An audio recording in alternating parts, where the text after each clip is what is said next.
Hello students, welcome to my channel. आज मैं आप सभी को चैप्टर नंबर 8 की एक्सरसाइज 8.1 का क्वेश्चन नंबर 6 करवाने जा रही हूँ। हमें दिया है if angle A and angle B are acute angles such that cos A is equal to cos B then show that angle A is equal to angle B. हमें angle A और angle B जो है वो acute angles दिए हैं, ठीक है, और कॉस ए जो है वो कॉस बी के इक्वल दिया हुआ है, ठीक है। और हमें शो करके दिखाना है कि जो एंगल ए है वो एंगल बी के इक्वल है, ठीक है। तो चलिए अब हम इसे करते हैं।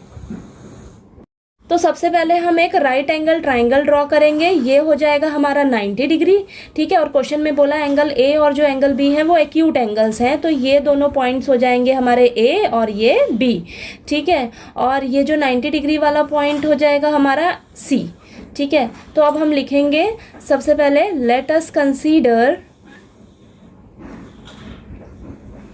Triangle ACB right angled at C, ठीक है। और जिसमें हमें दिया हुआ है कि angle A and angle B are acute angles, और हमें क्या गिवन है, cos A is equal to cos B, ठीक है। ये चीज़ दे रखी है हमें। अब कॉस के लिए क्या रेशियो होता है, सबसे पहले आप यहाँ पर लिख लो, पीले बेटा पीले हर हर बोल के, ठीक है, यानी कि बेस अपॉन हाइपोटेन्यूज होता है कॉस के लिए फॉर्मूला, ठीक है, बेस अपॉन हाइपोटेन्यूज। अब हम यहाँ से देखेंगे कॉस ए को कंसीडर करेंगे, एंगल ए को।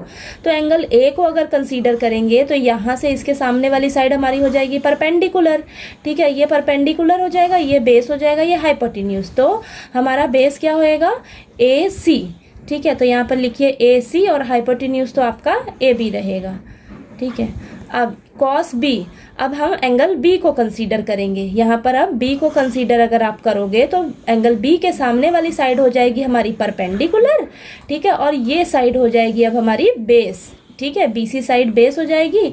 तो यहाँ पर लिखिए BC अपॉन हाइपोटेन्यूज तो आपकी AB ही रहेगी, ठीक है। तो यहाँ से आपका क्या हो जाएगा, AB से AB कैंसिल हो जाएगा, तो यहाँ पर आएगा आपका AC is equal to BC, ठीक है। आपका AC साइड जो है वो BC साइड के, AC साइड जो है वो BC साइड के इक्वल आ गई, ठीक है। अब क्या करेंगे, AC साइड के अपोजिट वाला एंगल कौन सा है, एंगल B, ठीक है, और BC साइड के अपोजिट एंगल कौन सा है, एंगल A।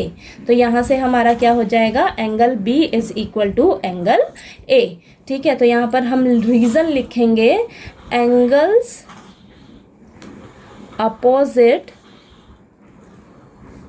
टू